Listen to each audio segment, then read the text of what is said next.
नमस्कार प्यारे बच्चों, मैं नीति शर्मा राजकीय इंटर कॉलेज नंदग्राम गाजियाबाद से विषय अर्थशास्त्र की कक्षा में आपका स्वागत करती हूँ। बच्चों, आज हम पढ़ेंगे समष्टि अर्थशास्त्र के अंतर्गत राष्ट्रीय आय लेखांकन का भाग 2। भाग 2 में हम पढ़ेंगे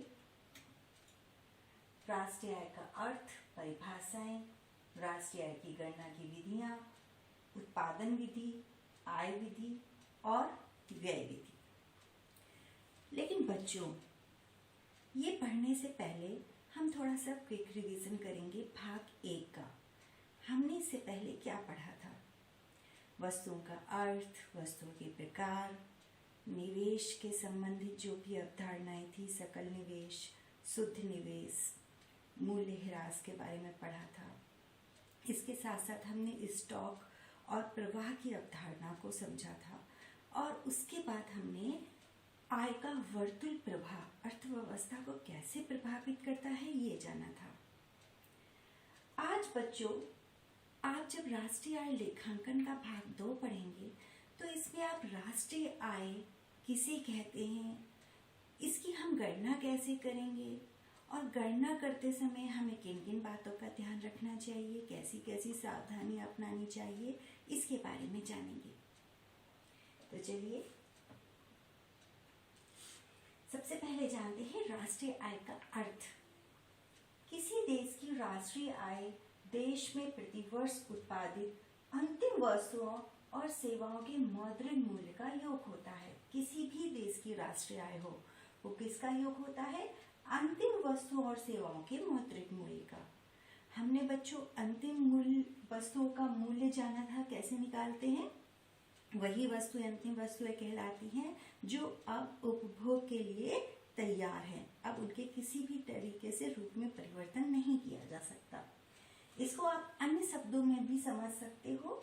राष्ट्रीय आय एक देश के सामान्य निवासियों द्वारा देश की घरेलू सीमा एवं विदेशों से अर्जित आय का योग है।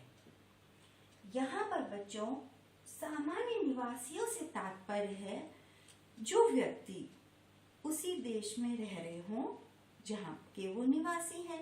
इसके साथ साथ उनके जो इकोनॉमिक इंटरेस्ट हो वो वहीं से रिलेटेड हो, वो वहीं आय अर्जित कर रहे हों, वहीं व्यय कर रहे हों और वहीं उनकी बचतें भी हो रही हों। घरेलू सीमा, देश की घरेलू सीमा। यहाँ पर घरेलू सीमा का मतलब सिर्फ भौगोलिक सीमा से नहीं है। भौगोलिक सीमा के साथ साथ हम यहाँ पर सामुद्रिक सीमाओं को भी लेते हैं और इसके साथ साथ जैसे आपके जगह की जो क्रियाएं हैं वो अन्य देशों में रहकर भी संचालित हो रही है। मान लीजिए आपके यहाँ पर जो दूतावास है, आपके बहुत सारे दूतावास हैं और कंट्री में, वो भी आपकी क्रियाओं को प्रभावित करते हैं। चलिए बच्चों, अब हम थोड़ी परिभाषाएं देख लेते हैं। सबसे पहले लेते हैं अल्फ्रेड मार्शल ने राष्ट्रीय आय के बारे में क्या कहा। देश के प्राकृतिक साधनों पर श्रम तथा पूंजी द्वारा कार्य करने पर प्रतिवर्ष भौतिक एवं अभौतिक वस्तुओं और सेवाओं का जो वास्तविक योग होता है वही शुद्ध वास्तविक आय कहलाती है। बच्चों, आर्थिक जितनी भी क्रियाएं हैं वो जब प्राकृतिक संसाधनों के ऊपर होती हैं तो उसके बाद जो उत्पादन होता है वास्तव में वही आपकी वार्षिक आय होता है। भारत की राष्ट्रीय आय समिति की जो पहली रिपोर्ट है उसने भी राष्ट्रीय आय के बारे में क्या लिखा ये हम जानना चाहते हैं।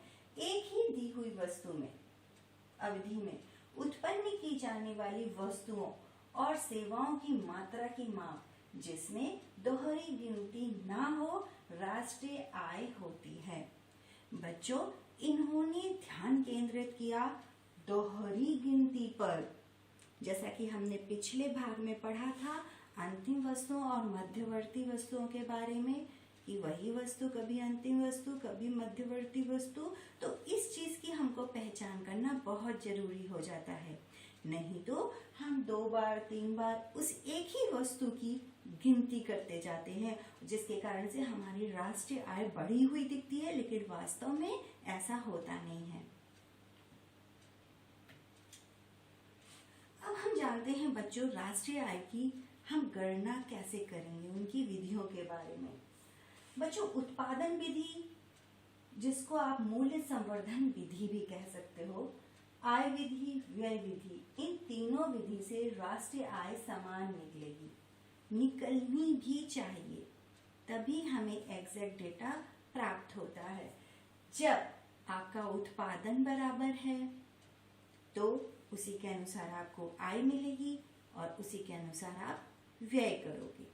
आपने बच्चों पिछले जो भाग में हमने आय का वर्तुल प्रवाह पढ़ाया था, वो ऐसा ही तो पढ़ाया था कि जो आप उत्पादन करते हो अल्टीमेटली वही आय साधनों को प्राप्त होती है और साधन उसी आय को व्यय करते हैं। तो अर्थव्यवस्था में कुल राष्ट्रीय उत्पादन बराबर कुल राष्ट्रीय आय बराबर कुल राष्ट्रीय व्यय हो जाता है।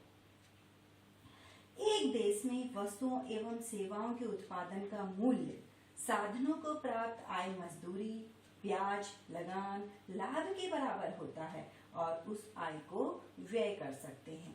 जो भी उत्पादन होगा उसका मूल्य साधनों की आय के बराबर होगा और वही साधन उस आय को उसी तरीके से व्यय कर पाएंगे। ऐसा तो हो ही नहीं सकता कि साधनों को आय कम प्राप्त हो और वो व्यय ज्यादा कर लें। अब हम देखेंगे बच्चों उत्पादन विधि, इसी का परिष्कृत रूप है मूल्य संवर्धन विधि। इसमें एक वर्ष की अवधि में सभी उत्पादित अंतिम वस्तुओं और सेवाओं के बाजार मूल्य की गणना करते हैं। इसके लिए विभिन्न क्षेत्रों की उत्पादन की मात्रा को बाजार कीमत से गुणा कर देते हैं। इस चीज को हम इस सारणी के माध्यम से समझ सकते हैं बच्चों। मान लीजिए उत्पादित वस्तु के क्या नाम है, A, B, C, D, E, और इन वस्तुओं की उत्पादन मात्रा कितनी है, A की 20, B की 30, C की 10। इस तरीके से इनका हम पहले बाजार कीमत देखते हैं। A वस्तु की बाजार कीमत माना कि 2 है, B वस्तु की 8 है, C वस्तु की 6 है। बच्चों यदि हमें कुल मूल्य ज्ञात करना है तो हम क्या करेंगे, उत्पादन की मात्रा का बाजार की कीमत से गुणा कर देंगे। 20 से जब हम 2 का गुणा करेगा तो हमें क्या मिलेगा, कुल मूल्य 40। इस तरीके से हम गुणा करते जाएंगे और अल्टीमेटली उसका जो योग होगा वही सकल राष्ट्रीय उत्पाद कहलाएगा।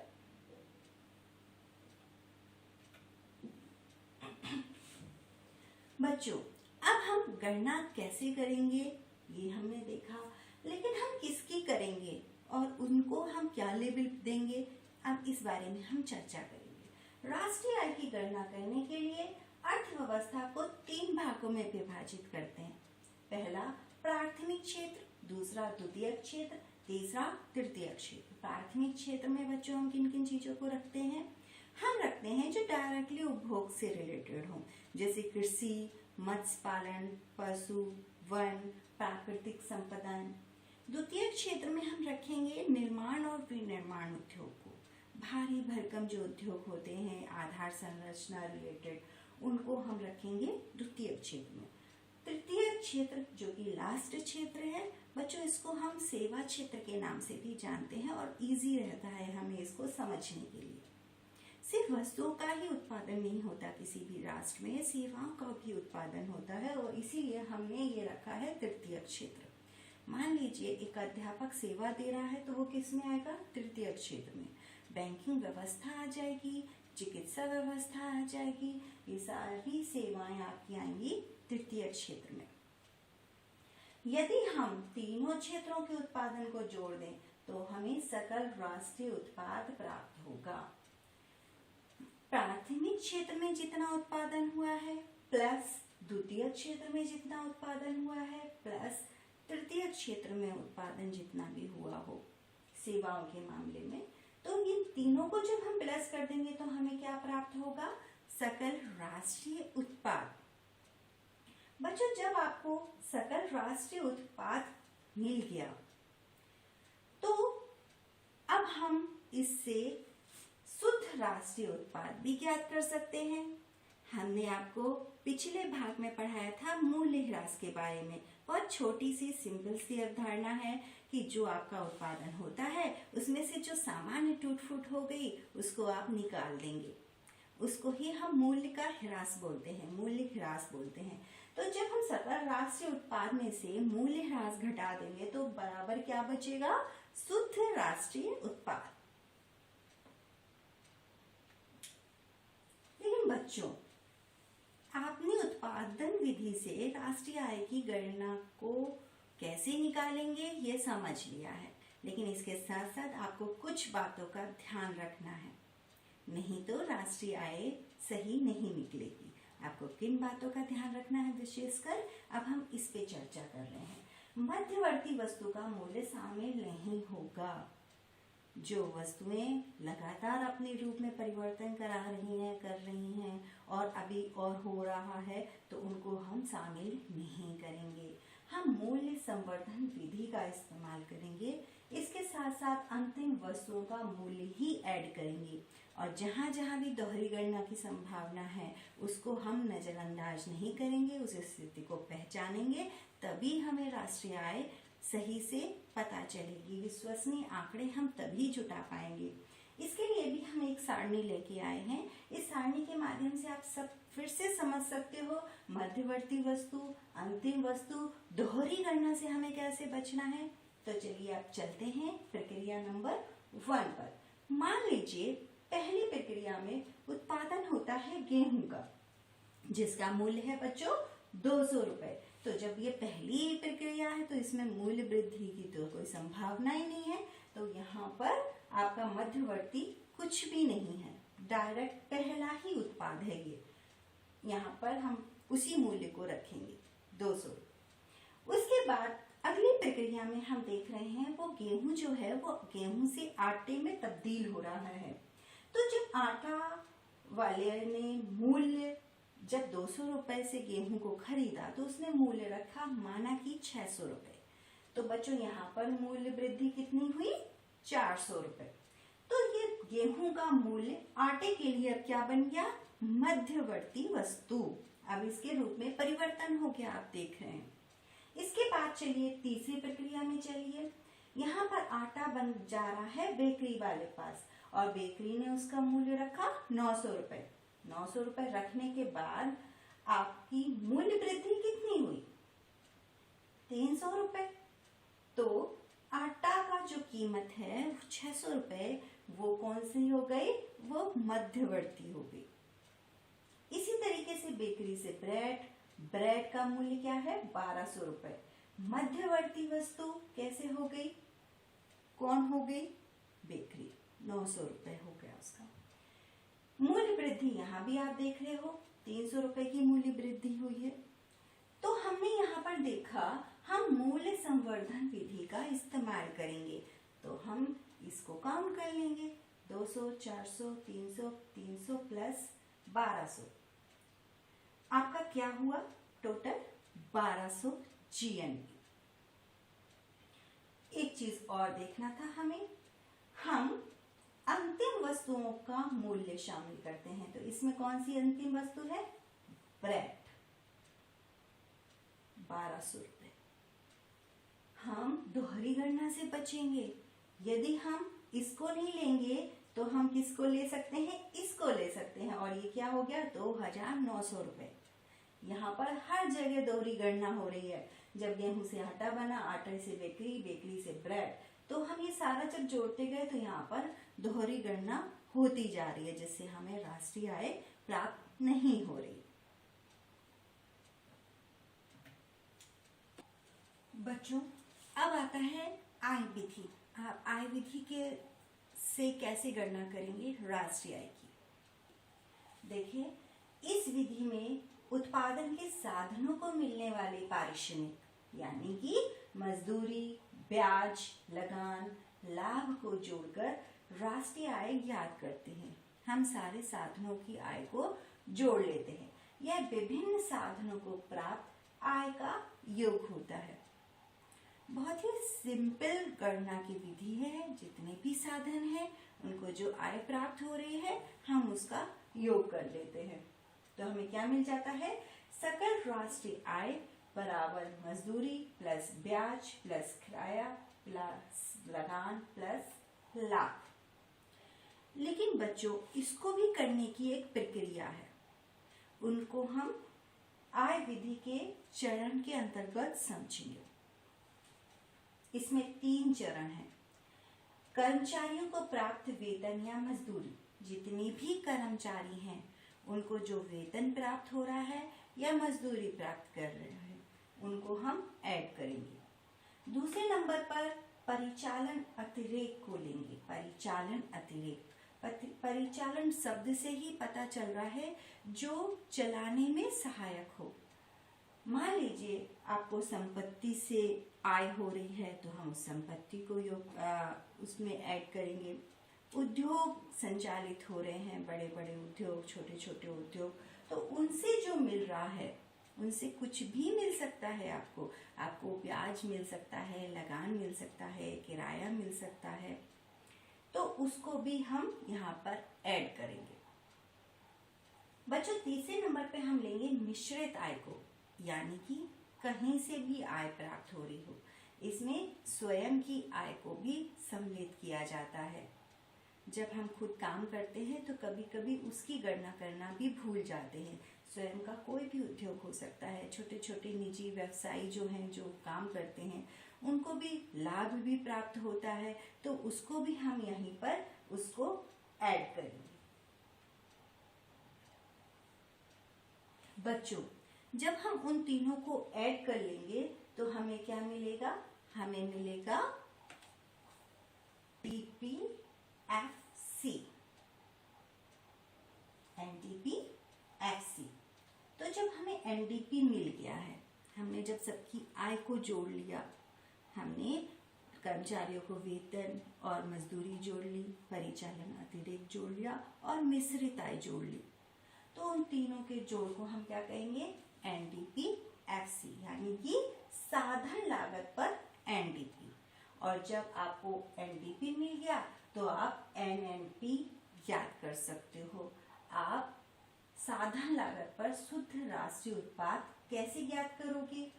साधन लागत पर शुद्ध राष्ट्रीय उत्पाद बराबर साधन लागत पर शुद्ध घरेलू उत्पाद जो आपको अभी मिला, उसमें आप विदेशों से प्राप्त शुद्ध साधन आय को जोड़ दोगे। जो भी आपको विदेशों से, उनके साधनों से आय प्राप्त हो रही है, आप जब उसका ऐड कर देते हैं तो आपको NNP-FC मिल जाता है। लेकिन बच्चों, इसको निकालते समय हमें किन बातों का ध्यान रखना है विशेषकर, अब हम उसकी चर्चा करने जा रहे हैं।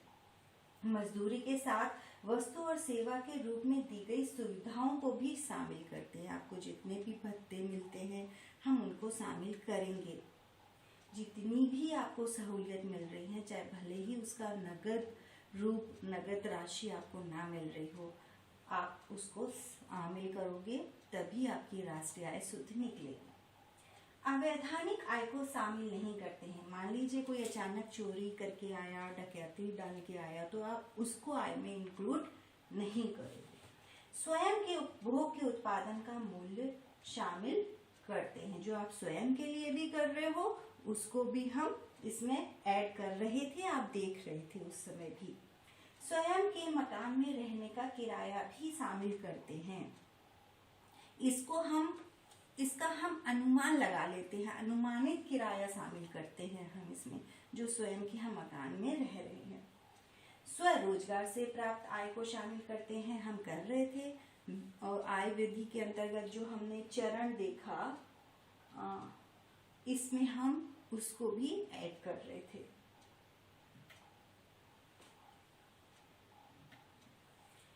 बच्चों, अब आता है आपका व्यय विधि। व्यय विधि से हम राष्ट्रीय आय की गणना कैसे करेंगे?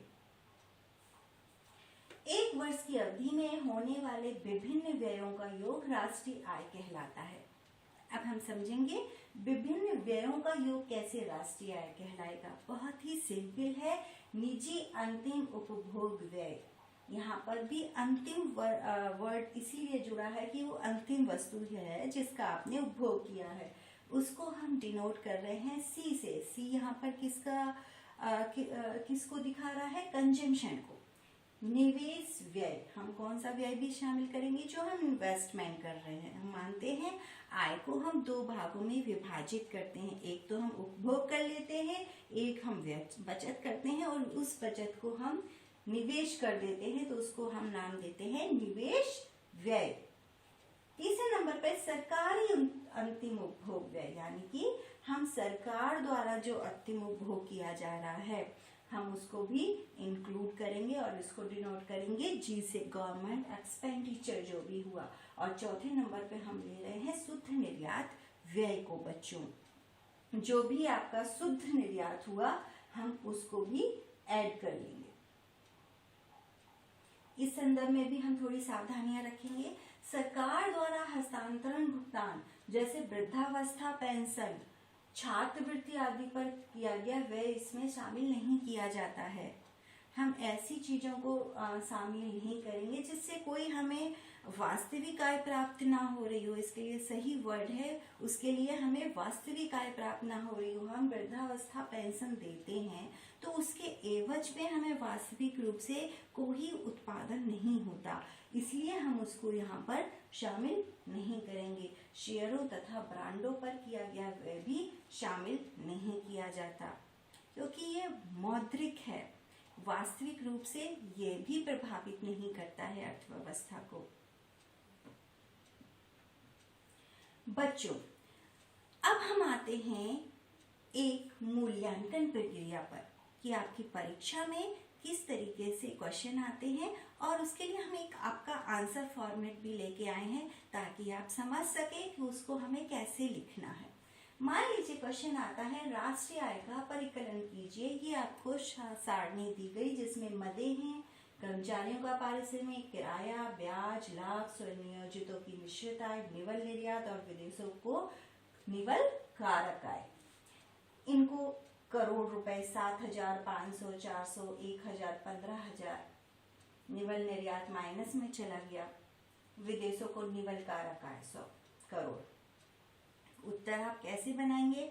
आपने अभी समझा आप क्या क्या जोड़ रहे थे। कर्मचारियों का पारिश्रमिक जोड़ रहे थे, किराया जोड़ रहे थे, ब्याज जोड़ रहे थे, लाभ भी जोड़ रहे थे, और इसके साथ साथ आप स्वनियोजितों की जो मिश्रित आय थी आप वो भी जोड़ रहे थे, जिससे आपको राष्ट्रीय उत्पाद की आपकी गणना हो रही थी, राष्ट्रीय आय मिल रही थी, जिसमें यहाँ से आप किसको घटा देंगे? विदेशों को निवल कारक आय जो विदेशों को चली गई है। तो आपका आंसर आ जाएगा 23,800 रुपए। बच्चों, आज आपने समझा राष्ट्रीय आय का अर्थ, राष्ट्रीय आय की परिभाषा और राष्ट्रीय आय की गणना कैसे करते हैं, और अंत में जाना राष्ट्रीय आय की गणना करते समय हमें किन बातों का विशेष रूप से ध्यान रखना है। मध्यवर्ती वस्तु को शामिल नहीं करना है, अंतिम वस्तु को ही शामिल करना है। इसके साथ साथ हमने ध्यान में रखना है कि दोहरी गणना की संभावना ना हो, किन चीज़ों को शामिल करना है, किन चीज़ों को शामिल नहीं करना है। तो इन बातों का यदि हम ध्यान रखेंगे तो राष्ट्रीय आय की गणना करना आसान है। उससे ही संबंधित मैं आज आपको अभ्यास प्रश्न दे रही हूँ जिसका आपको घर पर हल करना है। पहला क्वेश्चन है राष्ट्रीय आय को परिभाषित कीजिए। दूसरा क्वेश्चन है राष्ट्रीय आय अनुमानित करने की उत्पादन विधि का वर्णन कीजिए। और तीसरा क्वेश्चन है राष्ट्रीय आय का परिकलन कीजिए। आप ये सारणी बनाएंगे और उसी तरीके से आंसर लिखेंगे।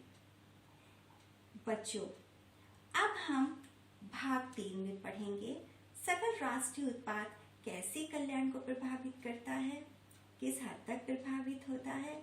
इसके साथ साथ हम राष्ट्रीय आय समुच्चय के बारे में जानेंगे। धन्यवाद।